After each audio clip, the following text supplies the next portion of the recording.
All right, so I'm Paul Solt, and I'm an iPhone developer and instructor here in Rochester. I run my own studio making iPhone apps. So I have 6 apps published, and I'm working on about 3 more apps that I plan on publishing soon. I've been teaching a lot of people how to make apps, and I'm going to walk you through how to do something I find exciting with iPhone, which is working with the touch input. So let me show you what we're going to build so that it doesn't feel like we have no goal in sight. We are going to build a temperature converter, and this is actually kind of cool because I have it running on my iPhone over here. And what I can do with this is it's all touch-based. So I'm not very good at doing the conversion from Fahrenheit to centigrade in my head. And so I thought that this would be a good experiment to try and build in 20 minutes or so to show you how to do something like this. So you can imagine where my mouse is right now. It's right below this number that's appearing. That's going to be where my finger is. And the point of this app is I wanted to quickly convert between 2 different temperatures. So I wanted a way to interact with a label that hasn't really been done much on iOS. And I also was aware that when my finger's down on top of this number here, you can't see the number. And so when you're actually using the iPhone app over here, let me pull it up. When I'm actually using this, I can't see what's underneath my finger. So I can't see the 25 here. And when I scroll up, I want to be able to see above it. So using this little pop-up widget, I can draw something above so that I can actually interact with the app, look at the number above my finger, and then I can compare it to the other side. The other cool thing that you can do with this is you can use 2 different fingers and you can modify with both hands, which isn't necessarily practical, but it's fun because it's interactive and it's touch. The other thing that I have here is there is a little bit of physics and animation. When you let go of this, it sort of drops. And I don't know if you guys can see that. And that's all stuff that you can do pretty quickly with iOS, and I'm going to walk through that for you.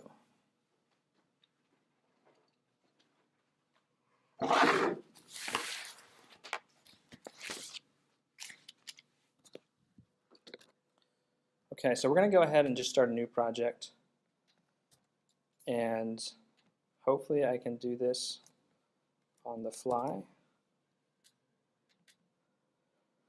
So what I'm doing here, let's close this other one, is I am starting a new project. So when you get into Xcode, let me show you my mouse too. So this is going to be a little challenging to follow, but I think you'll get the big picture. I want to create a new Xcode project. So this is Xcode. This is how we make iPhone apps. And in here, we have options to have sort of some pre-configured stuff. And I'm just going to go with the default single view application for iOS. So there's some settings here. And I'm going to walk through this pretty quickly. All I'm going to do is pick a name here. So this is going to be temperature. And then there's some other settings here. I'm not going to discuss those. And we're going to create. So this is just the initial project. It's kind of like starting a new Word document. All we're going to do in here is start writing some code. And I do want to make this a little bit bigger. So hopefully this font will be big enough. Can you guys read this? It probably looks like gibberish, but that's okay. And let's get rid of our doc.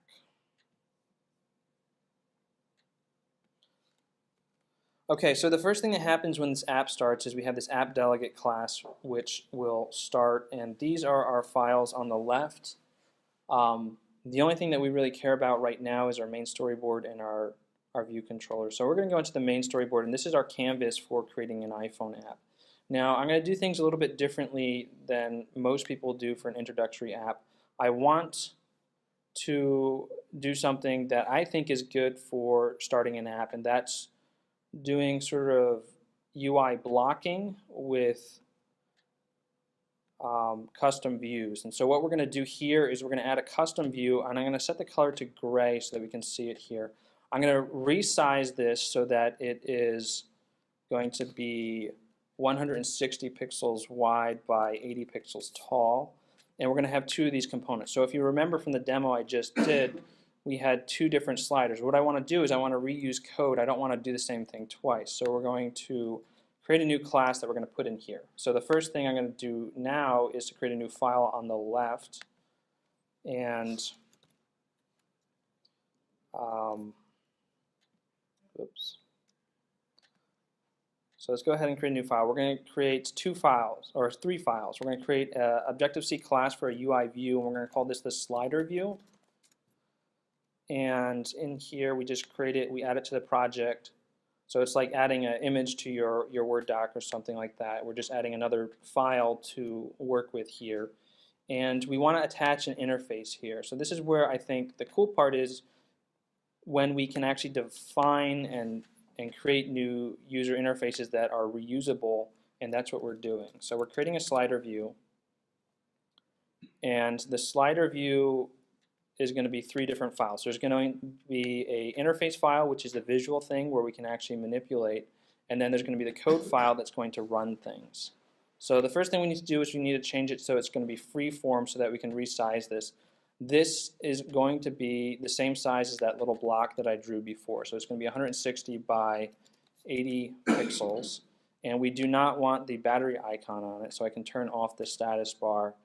And now we have something to work with. Now I need 2 labels here, and I can just drag and drop from the bottom here. So if you're following, we're just designing the interface, and we can zoom in here. So what I can do is I can sort of resize this, and I'm going to want this to be around, I think, 100 pixels by 80 pixels, so it's going to take up this full area. It's a little hard to get that configured right there, so we're going to zoom back out. And what I want to do now is put in some boilerplate text. So I want this to be something like 25. This is going to have the temperature. I'm going to right align it, and we're going to make the font a lot bigger. So if I just click on this a lot, get a lot of mouse clicks. So 40 looks about right to me. And next up, I want to have a label for the degrees Fahrenheit. So if you do Option-Shift-8, that gives you a degree symbol, and then you can do F. And we'll want to make this one bigger. So I can also click on this pop down and do something like 30. And so now we can see that we have a temperature widget, and we're going to control this in code. So the next thing I need to do is I need to connect it to code. The easiest way is to switch the interface assistant editor, and with this editor I can connect interface directly to code. Now there's one thing I didn't do yet, and that I need to establish a connection with the interface to the code file. So if you click on the file's owner here, and then right here we can type in slider view. That's going to make it so that we see the code file on the right, and it allows us to create connections. So this probably looks a little bit crazy. The gist of this talk is I want to give you an introduction to how you might do something like this somewhat quickly. Now what I want to do is I want to attach 2 different outlets. So an outlet is our way of connecting code to user interface. So if I just do a 2-finger click and drag, I can create this line that connects to the code. And in here we can create the number label, which is going to be our reference in code. And then I also need another label to change our unit label. So this is going to be our unit label, and we can change between centigrade and Fahrenheit. So with that, we have a way to control that. The other thing I want to add here, that's pretty much all we need to, actually no, that's not everything we need to do. We do need to add one more property from the view to code, and I wish it wasn't this way, but Apple doesn't make this any easier, so we're going to have to do a little bit of work to get this to actually load programmatically. If you're just doing a view controller, it works perfectly. If you're doing custom views, this is a little bit of a pain. So the way we're going to create this is it's going to be loaded in the interface builder. I'll switch back to the single view, and what we want to do here is load up this slider view, and we're going to load this up in the initwith coder. So what happens is these interface files are archived objects, and when we unarchive them, that's when they're created in memory. So I'm going to have to write some code here to do that step. So I'm going to call my superclass, which is going to be a UIView, and we can init with coder, and I just pass it a decoder. The other thing I want to do here is I don't actually want a subclass from UIView. I'm going to subclass from UI control because it's going to be a custom control. It's sort of like a button on iPhone. And with that, I'll finish writing some of this boilerplate code. So this is code that you would see in almost every iPhone app at the very beginning.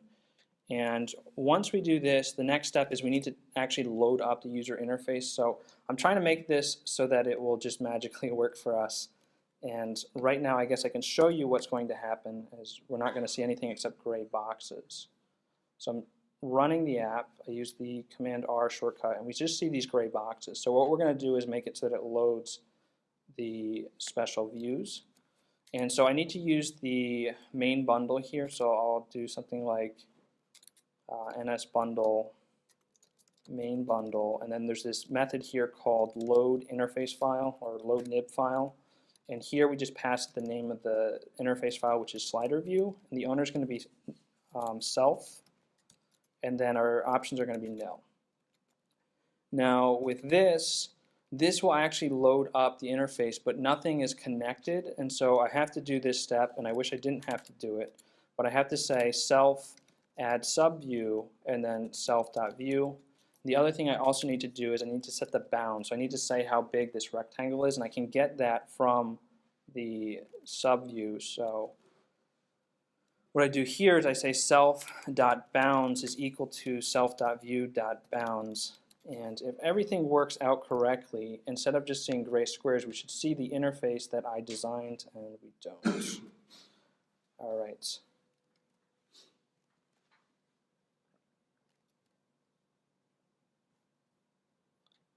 We want to check our storyboard file. I don't think I actually connected these yet.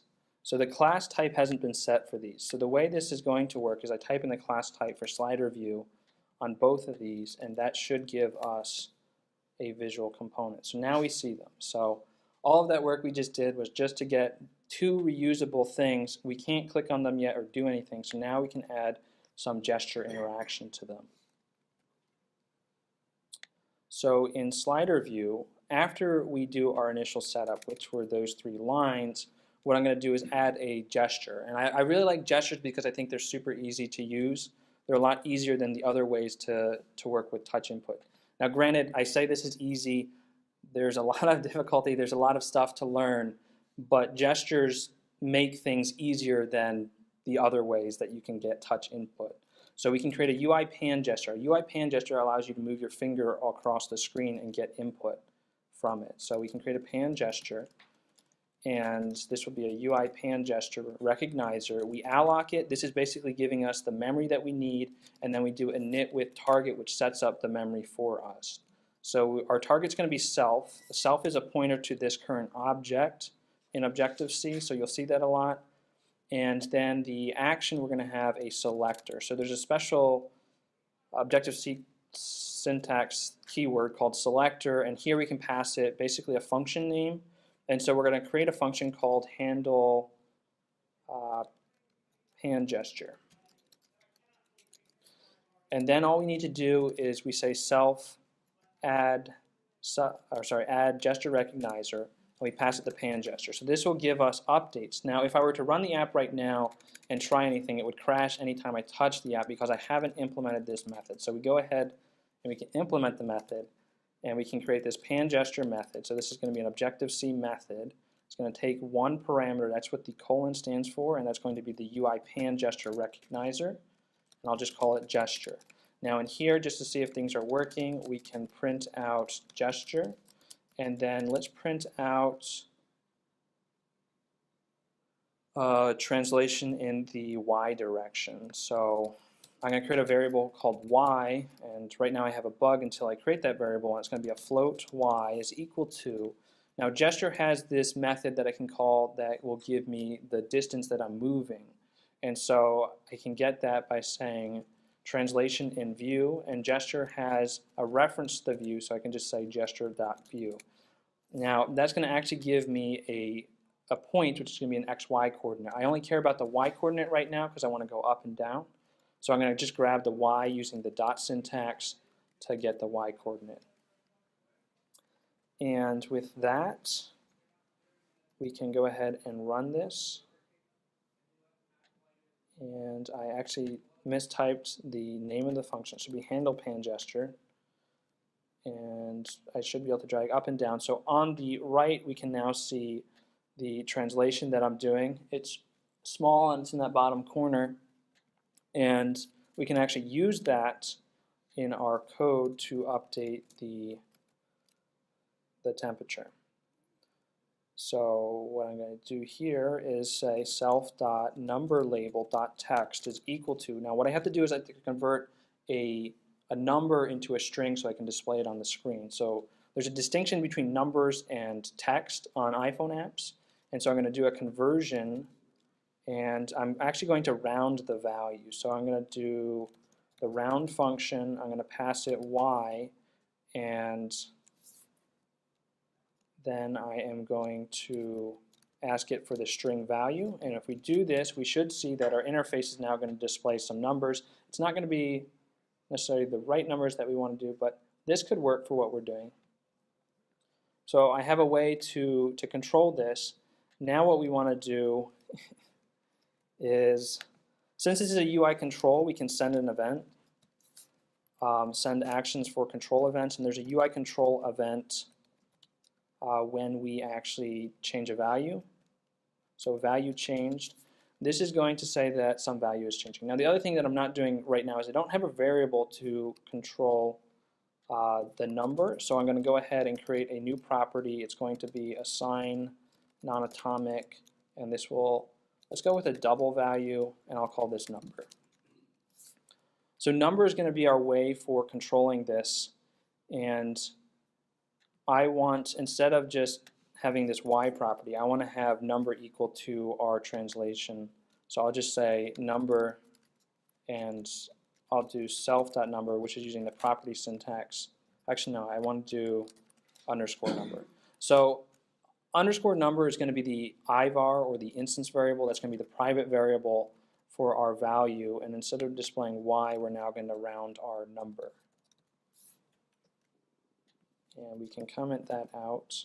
The next thing I want to do is I want to override how we set the number. So if we say void set number, we can actually insert code into how someone else might be setting our number. So we want to set the number, but I also want to update the user interface. And so I can just copy this line of code here and paste it down here.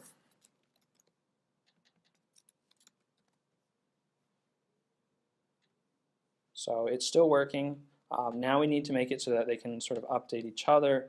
And I'll go back to our main storyboard, and I want to insert some actions for these two things. So since they are UI controls, they behave like UI buttons. They send events for when the value changes.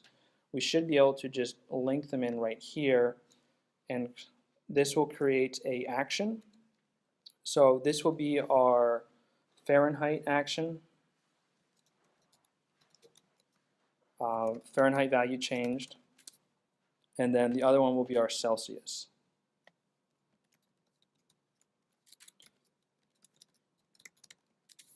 The other thing I need is a reference to both of these.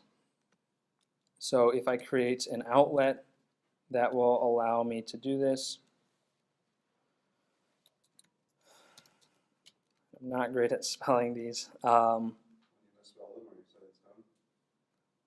What's that? When you misspell something like Celsius, or you set in stone, or can you change it? You can change it. You have to be careful how you change it because sometimes it can mess up. So this is going to be our slider, and this will be our Celsius. And it doesn't know about our new class, so I have to import the code file sliderview.h. When we do that, we now have a hook so that we can modify the value of the other one. So I could say something like, in the Celsius change, I could say something like the Fahrenheit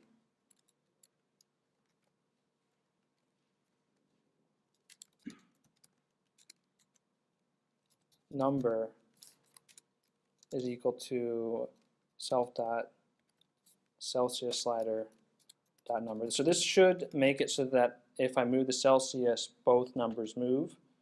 And so we see that. So the next step is to add the equation that's going to translate into both of these. So let's make this a little bit bigger because I'm having a hard time reading. So in the view controller class, this is where we're going to do our equation. And if I remember correctly, what we're going to do is we're going to multiply Celsius by 9/5. So I'll say something like double result is equal to self.Celsius slider.number, which is going to be the value of that slider. We multiply that by 9 divided by 5. Make sure you put a .0 there so that you don't get integer division. And then we can just add 32 to it. And we'll just set the Fahrenheit to that.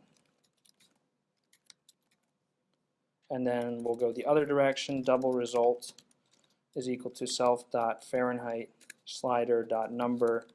And here we actually have to subtract 32, and order of operations is important, so we have to put parentheses around this. And then we can multiply this by 5 divided by 9.0. Now, if we're good, this should work now. And so if I were to go to 0, we see it's 32, so the math is working for the Celsius. It's not working for the other direction because I didn't set the value. So I created the result, but we need to set the value. And now we should have something that I can control on both sides. So this is kind of cool because if we go down, it's actually going the opposite direction. So I want to change the direction here, but you'll see at -40 both are the same. So that's, I guess, a little introduction. I don't think I have much time to show you the next part unless you guys want me to jump into it and I can answer questions. But I think that the touch input can make a lot more of an interactive app, and it's a lot easier than it has been to work with it. So in the beginning when you created custom views and you set them to a pixel width, and is that going to have issues when you try and scale it up to a larger screen? Yeah, these controls are very pixel specific. So is there a percentage of screen width? I can make it so that they can scale using a thing called auto layout. I don't have time to jump into making that work, but you can control stuff like this. So you can see how big it is on screen, and if I rotate the device, you'll see that it stays in the same spot. It doesn't get any bigger. But there are ways to make things stretch if you want to.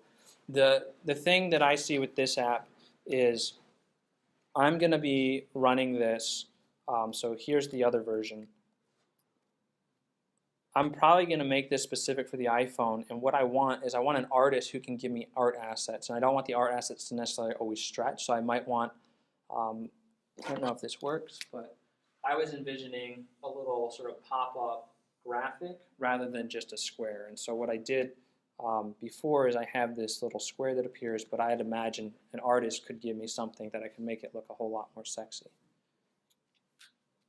And that's something that's going to be above my finger so that I can see the number as I'm interacting with the app.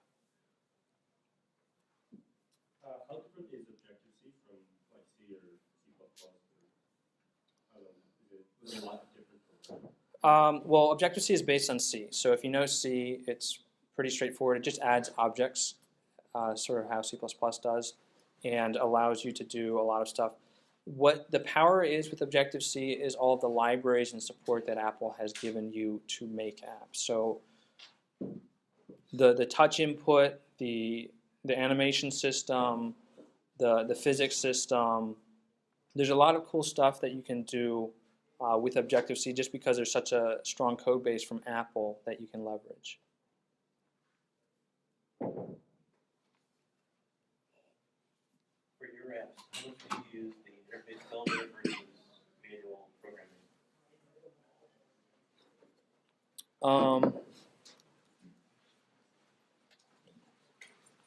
So here's one of my apps. It's kind of a work in progress, but this uses some of the same stuff. All of the interface here in this app was designed in Interface Builder. Now, it was a pain in the ass to set up, and it's something that I teach because it's been difficult, and I know that doing it the way I showed you in this class is really helpful for a designer who wants sort of control over some of the pixel perfect stuff. So this is an app that's an interactive graphics app that allows me to lay out a picture frame that I might print, and I created all the components that you see here, and I reskinned them so that it looks a little bit more interesting than just the tech demo that I showed you. So this is a graphics tool that allows me to do cropping. I can hit done, and we can see the image is cropped to that aspect ratio. So this is one of the apps that I've done. The other app that I'm working on is a video game called Bomb Dodge. And in this game, you control a bomb with your finger. So I really like touch input because it allows you to make interactive apps, and it's a lot more fun, I think. I think that's where the fun is on iPhone.